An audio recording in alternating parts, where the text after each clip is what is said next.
Welcome to another episode of Business Business Bros. I feel like with the microphones, we How have close like a are good we? connection. That's pretty damn close. That Yeah, was you know, pretty it's not the microphone. It's like you go, welcome to another episode of, and like as soon as you let go of the of, like that's when you kick in the start. that's when I kick in to start. All right. So you're timing it usually- on your end. I'm timing it on my end. All right. Well, it works, dude. It works. It's working out. As Yeah. far as you can tell. I mean, I haven't actually listened to an episode, so I don't know How if it's working dare out. you not listen to on- your own show? I mean, you know, I hear it once when I'm actually recording, so you know. And you're solid. You're solid. But All right, anyway, ladies and gents, Hernan Cias, host of the Business Bros podcast, helping you take control of your branding and your marketing so that you can create wealth today and generational wealth for tomorrow via podcasting, ladies and gentlemen, along with my co-host. the insurance bro, James Cias, with Pipeline Insurance, where we empower licensed professionals to effectively add insurance to their existing businesses.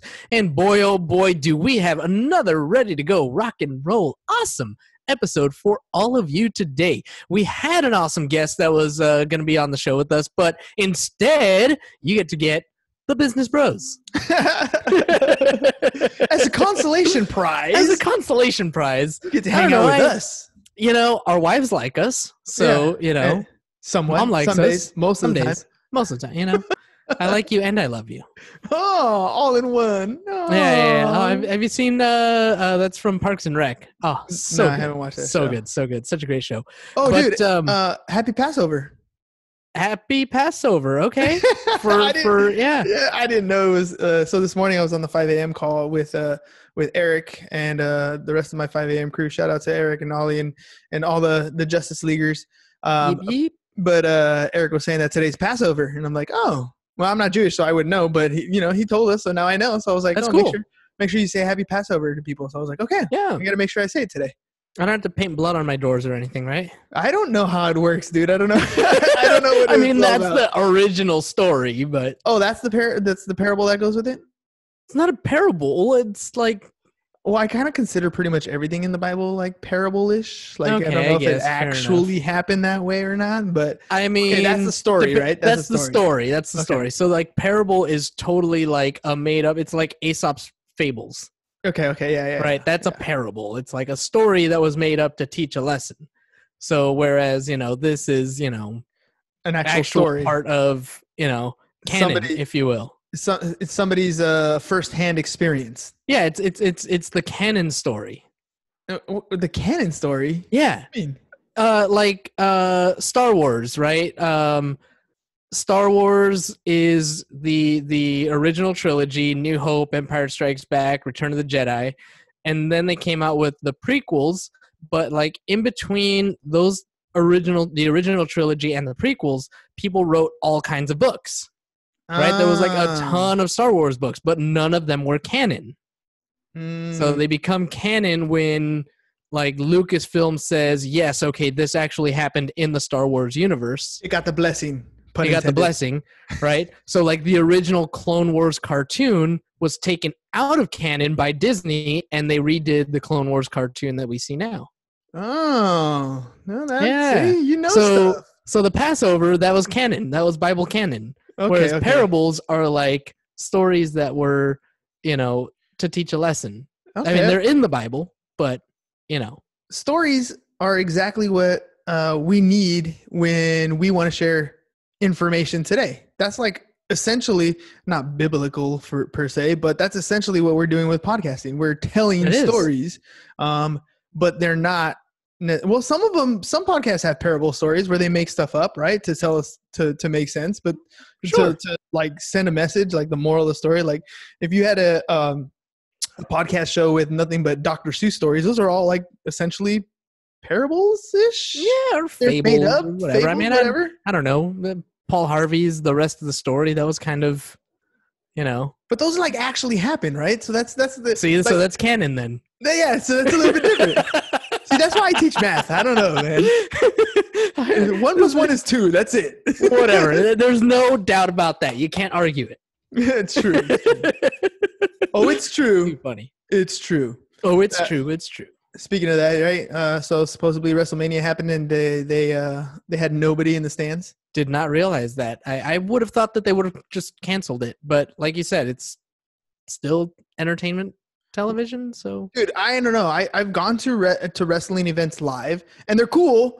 But really, I went with Jimmy. Actually, he's over at your house. Like when Oh. Jimmy and I went to go watch a WWF event at the sports arena one time. Oh, nice. Yeah, it was cool, dude. But TV has a different effect. It has like the announcers and the energy behind it is a little bit different. But I wonder what it's like, because you don't really hear like them talk as much when you go live. It has a kind of a different dynamic. You see all that stuff, but you just don't hear any of it. You hear everybody else around you talking or whatever. But I love it. It's such a tribute, I guess. It's such a statement to their ability to perform. Right, because you're right. When you're watching it on TV, like everything that's about to happen. When you're watching it live, like somebody does one of these, and you know what to do. Yeah. Or they're somebody calling you out. Somebody does one of these, and you know what's about to happen, and like it fires up the crowd, and to be able to perform that. It's theater, but when It it's is. live, it's very much theater. Like it's a show, and it's a fan interactive show when you're there live. And when you're on TV, it's like a soap opera. Yeah, it's the same thing. You know what I mean? It's kind of crazy how that works out. But yeah, it's so fun though. But that's the thing, dude. Like I put in the notes for today's Facebook thing that I'm giving away like a portion of our total ebook on how to do a podcast, right? And this first part that we're giving away is just the podcast development section. So like, what mic should you pick? What's an audio interface? How do you set up your thumbnail? How do you create your RSS feed? What do I have to host it? Do I pay for somebody to host it? How do I create my show notes? I mean, my show theme or my show name or that sort of stuff. So I put that on the Facebook there. All you got to do to get your copy is drop your email or send me a DM and send me your email and I'll send it to you. And that way you guys can kind of, get an idea of how to get your podcast started. So it's a free little promo. Remember, we are doing a coaching program and it's about creating a podcast that you want to have fun with. So that's why we started the conversation with a bunch of different types of stories, different types of entertainment, because all that is stuff that consumes our attention. And I know that most people have something that they're enjoying to do on a regular basis, something that they want to talk about, something that, like wrestling, for example. Dude, there was years where we would watch wrestling religiously. Like, I mean, every Thursday was Thursday night SmackDown, right? Monday Night Raw. And like, yeah, that was when SmackDown started. I mean, we were there at the beginning. That's Thank you right. very much. It was named after the man who would lay the smackdown on that candy ass. So good. Who's now Dwayne Johnson, by the way, DJ. Dwayne The Rock Johnson. Yeah, Dwayne The Rock Johnson. But back when he was a wrestler, taking on the show, and that's the whole point. Is there's always entertainment out there. There's always education. There's always different things that you can be talking about. And podcasting is such a small space right now compared to everything else. Like, there's over 31 million YouTube channels, over 500 million blogs, but when it comes to podcasting, like there's less than 1 million podcasts. So you still have an opportunity to get in here and make a name for yourself, build a brand for yourself. And here's the thing, half of those 1 million podcasts, they only have like 14 episodes. There's not that many that have continuous episodes, and they give up because they're doing things, creating podcasts on things that they don't naturally want to do. They're kind of trying to make it into a business. They're trying to be the next Joe Rogan. That's just not the way it works, dude. So for us, podcasting has been a way for us to prospect, to talk to new clients, potential clients every single day, basically create friendships. And from those friendships, we get referral based business. And that's what for us is the major part of building a podcast. We get to put out content on a regular basis. I get to be on other people's podcasts. They get to come on our show. We get to provide them value. We get to provide them content for their social media feeds. And it's been awesome. We've developed some great relationships, some great friendships. And of course, we get to generate referral business. And that is what it's all about. You need to take control of your branding. You need to take control of your marketing, especially now when you can't afford to pay for leads, for example. Like if you're a real estate agent, insurance agent, you can't pay for leads. So check this out, Ham. I was on a podcast today. Uh-huh. Actually, I think it was on the podcast or I was on a coaching call. It was one of those two this morning, and we One were of talking. those. Yeah, one of those two. And I was talking about podcasts and different ways that we do monetization strategies for podcasting. And I was talking specifically about the insurance company, right? And I was saying how that our angle right now is to go after mortgage loan officers and tell them, like, right now you're flush with a lot of refis, and that's great. But when things change, it's going to be harder for you to get business, or even harder for you to get qualified business that will actually close. So you need to start using this time to take advantage of the market that we're in. So send us the homeowner policies so we can start, writing that business for you. And then when the Department of Insurance and Department of Real Estate open up again, we can get you your license to become a PNC agent, so that we can pay you commissions once all this blows over, so we can have effectively add insurance into their business, right? That's right. That's the idea. So, and that was the approach. And then as I started talking about how there's opportunity out there, that you need to look at your business not only from the bottom up. In other words, most people right now are looking at their net income at the bottom and then working their way and chopping up expenses, like cutting expenses to help increase their bottom line. And I was like, you need to focus your attention on the income side. And then I had this epiphany, this idea for our agents, by the way, out there, our insurance agents, our pipeline agents. You should be calling property management companies. You should be calling apartment and commercial building owners and having them, or restaurants, and taking a look at their workers' comp policies, seeing if we can make some sort of adjustments or rewrites or changes, because they had to lay a bunch of people off. So their payroll numbers are going to shift, or liability might change, because now they, instead of having, an 80% full of commercial building, they have like a 20%, an 80% vacancy rate right now and stuff like that. So yeah, we're way ahead of you on that. That's actually been definitely a big topic of conversation for us over here, where we are reaching out to customers and we are encouraging our agents to reach out to customers and tell them exactly that. You are experiencing fewer gross sales, right? You're not selling as much. You are experiencing less payroll. You're not having your people work as much. Whatever these situations are, we're going back to our carriers and saying, hey, due to these changes, due to these things that have been going on, these are the new numbers, and it gives us the opportunity to adjust the premiums and save them some money that way. What we're also seeing, Allstate did this. Allstate was the first one that I saw that did this, but also our companies, one of our companies, Safeco, and I just saw this from Geico as well, giving money back to customers up to 15% because you're not driving as much.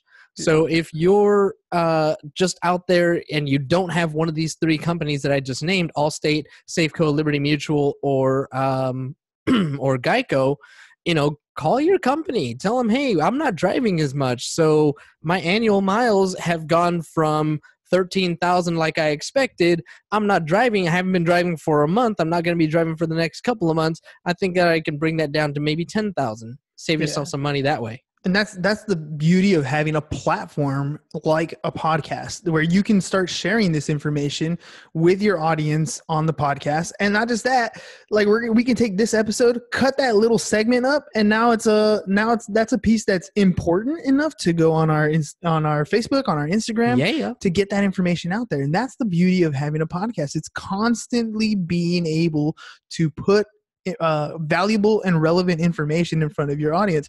And even if it's not as relevant for them at this particular moment, maybe they're driving more because they're on the front lines, they're doctors or nurses, and they're driving way more, so this doesn't apply to them. They're still going to see your brand, your logo, your face, your image popping up on their feeds on a regular basis. This is branding, ladies and gentlemen. Like, this is a long-term play. But here's the biggest part is, you are in a moment in time right now where you have time to do things. You can take control of your branding and your marketing. You can put in all the effort today, because what's going to happen is, when this thing is over, you're either going to be in the same position as you went in, you're going to be in a worse position than you went in, or you're going to be in a better position than you went in. And I know when I come out of this, like I was built for this type of situation. Like I connect with more people now because they're at home or they're on their Zooms than I did before when I had to travel to their offices or meet them in person. Like this is my domain. So I'm setting myself up with podcast content, setting myself up with social media content, and I'm just bombarding as much of our brand as I possibly can and telling you exactly what's going on with us. You see us putting out more and more content on a regular basis so that when we're done here, like if I ever wanted to get back into real estate, I think it's pretty easy for me to just start turning it on and saying, hey, I'm holding an open house. Hey, I'm at this place. Hey, I have this listing for sale. And it's going to be so much easier for me to take my brand and be like, oh yeah, I got questions. Yeah. Let me direct them over here. I know this guy. I trust him. I've seen him around. It's that's the power of having a brand, but it comes with putting in the effort like now. So that when you have something of value, when you can talk to people about their workers' comp or their auto insurance or their liability policies, whatever it is, you have a place to put that information out. Like literally, most businesses are trying to get customers. They have their hands in the air, like stop over here, like the crazy arm inflatable guy, wacky wavy arm. Oh man, I don't remember how to say that either. But that wacky guy, wavy right? arm inflatable tube man. Yeah, that guy. That's what they're doing in their business, trying to get attention, and nobody's listening to them. But if you had like 20 of those, or 50 of those, or 100 of those, everybody would be like, "What the heck's going on over there?" Right? They're gonna look, and that's what the power of social media, the power of podcasting, and creating your content for social media. That's what it's all about. Problem is, you guys know that you're supposed to put out more content. It's supposed to be consistent. You're supposed to do it on a regular basis. You just don't know what to say. And that's where the coaching program comes in. We're going to help you create all that stuff, scripting, setting up your podcast, coaching you all the way through it, how to cut up your pieces of content, how to repost, how to repurpose, write in your show notes, all that stuff. But wait, don't you have a mini book? But I do have a mini book. So make sure you guys, I'm going to put it on the website. But for right now, I'm going to just offer it to the people who listen. So all you got to do is drop your email either in the comments or give me hey, I want that ebook, or send me a DM and I will send it your way. It's pretty quick and easy. And the ebook is just the podcast development portion. It's a 4-week program that we offer. Week 1 is podcast development. Week 2 is podcast promotion. Week 3 is podcast launch and visibility. And week 4 is podcast monetization. So those are the 4 sections to get your podcast from 0 to hero in 4 weeks. We're going to give you that first section, podcast development, for free. So all you got to do is drop me a comment, send me your email, send me a DM, and I will send you the first portion of that book absolutely free. And where can they send that? What? The DM at Business Bros Pod. All right. What about email? Businessbros at csfirst.com or Hernan at csfirst.com. Either one of those will work. All right. There you go. Just checking. Just checking. That's a good plug there. Thank you. Come on, man. Thank you. You're doing good. you do good job, my friend. I'm doing my job. That's all. So, what else has been keeping us busy through this quarantine? How's your workout schedule been going? It's been toughy. Yeah, it's been a little bit rough. I got a little bit of a calf injury that I'm nursing, so I went for almost a 6-mile run today, and when I got home, it was hurting again. So I've been my route that I run is a 3.3 mile route, and I was like, I could add more to it, but I haven't because I haven't downloaded the app, and like I'm being lazy to do that. So downloaded the app. Yeah, the Nike Run app, so I can. Oh, I know because when I was running that route, like that's the route that I used to. Gotcha. So I know it's a 3.3 mile, but I don't know how to track the rest of them. So I haven't increased it at all. But it's cool because Mila runs with me every once in a while, and she struggles to finish the whole thing, but she does it. So nice. I'm like, I'll just keep it at 3.3. And yeah.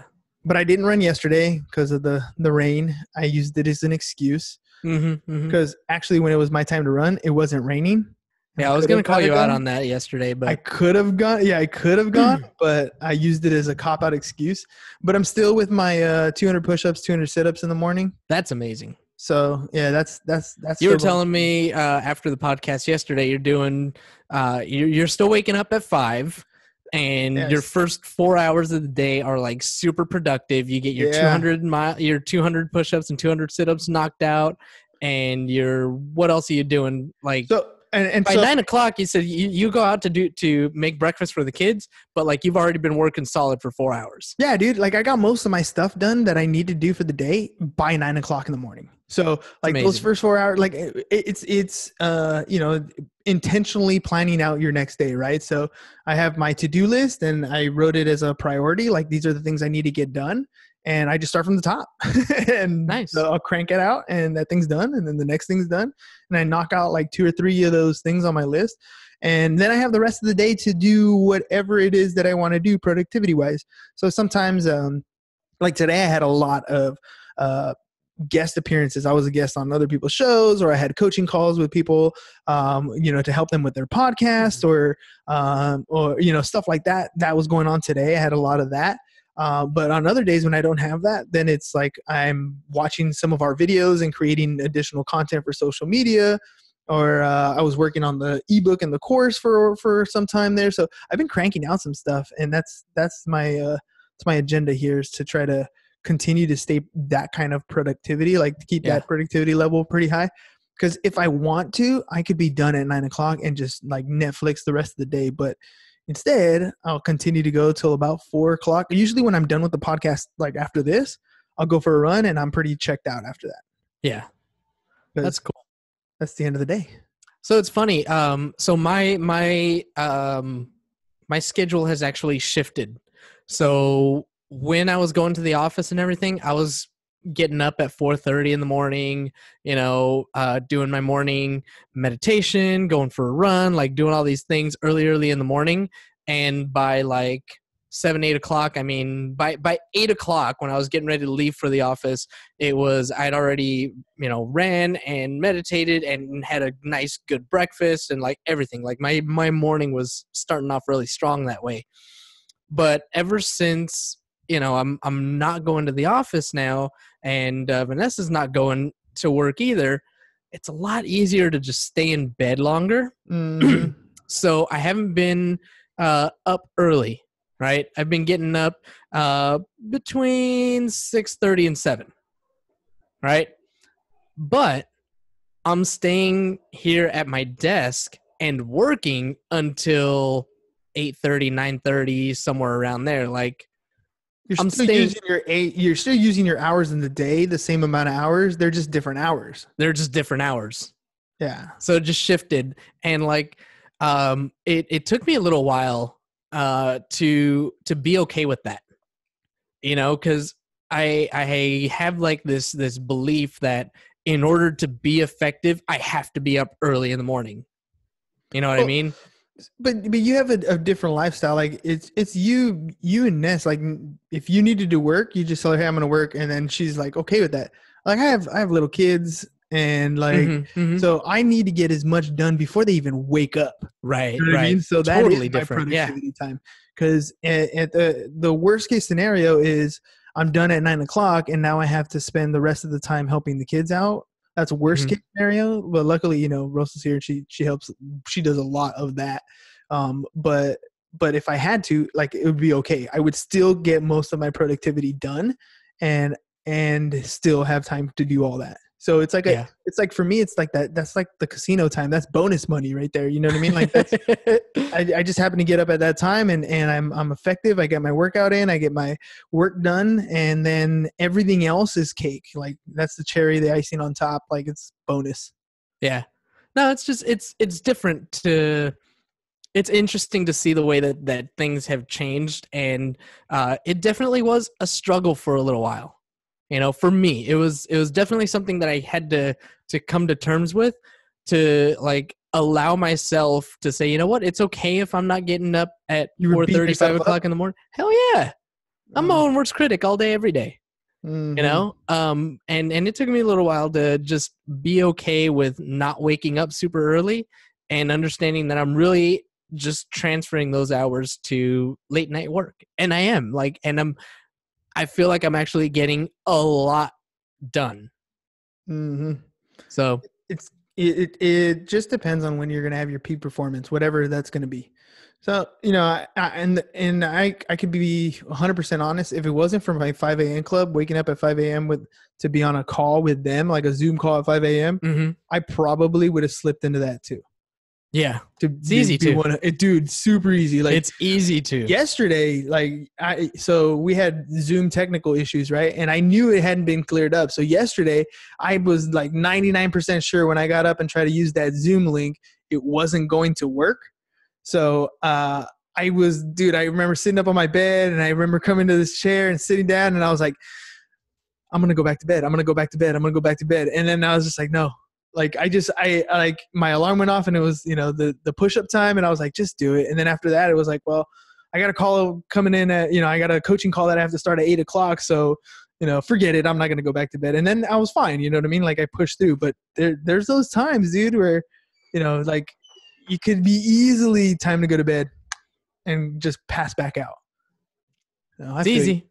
It's easy. It is. It is. And, luckily I don't have kids to, take my attention away. So like when it's time to work, I work, and I don't get distracted by anything other than what I choose to get distracted by. Fair enough. It was an interesting thing. I told you the other day that Monday was the first night that I took off. Like Monday, I shut down. I like after we finished the pod, I went for a walk, and I was going to just get back to work. But like as I started working, I was like, you know what? I don't feel like doing this. And I decided like right in that moment, I'm taking the night off. And it was the first time in a week and a half maybe that I took a night off. And I hung out with Vanessa and watched Netflix and Disney movies and, whatever, like just did our thing. But you're okay with it because you earned it. Yeah. I feel like I've earned it. But like, aside from that, if I don't want to take the time off, I don't. Yeah. Well, it's because you've developed the habit of doing more. You know what I mean? Yeah. Like taking that extra step. Like it's not that it's more than a habit now. It's like you're the person who does more. Like you're the person who works harder than other people. You're the person who's up first. You're the person who spends the late hours. You're the person, you've made yourself that person. And same with me. Like that's what sets me apart. I'm pretty sure than other people is I tell myself that, like, you know what I mean? Like I'm the one who gets up early. That is my image. That is who I portray myself as. That is who I am. And so that is what I do. Right? Because I've made myself that person, then that person has to perform. Yeah, you have an image to protect now. I have an image, even though nobody's watching me, nobody sees me do the 200 push-ups. But you have integrity. But I do them because that's the person I am, and that's when you create. That's when your habit becomes really internalized, and it becomes a part of who you are. Then you're doing it because you're enjoying the process. Like there's more to it. My push-ups when I'm super tired might not be as good as a day that when I do the push-ups and I'm not tired, they come out way more solid, or I can do more in a specific rep at a time or whatever. But I'm the guy that does them. And so I'm going to get it done. You know what I mean? Yep. I'm the guy that goes to the gym. I might be dog tired or whatever when I would go to the gym, and if I'm more superpower. I am the guy that goes. It's your superpower, man. You are so damn consistent. I have to be. Consistency is key. And this is one of those things, podcasting, if I'm consistent, it'll work. If I'm consistent, it'll work. So that's what we do. All right, ladies and gents, really quick before we cut out, remember, if you are looking to start your own podcast, I can help you out with a podcast development ebook. It's our mini book, part of our 4-week series. You guys can grab it. Just send me a DM at Business Bros Pod, or shoot me an email, hernan@csfirst.com, and I'll love to send that mini ebook to you so you can get your podcast started, get your equipment ready to rock and roll. And then I'm here if you guys have any questions. That's all we got for you guys today. Peace. Bye-bye. And we're out.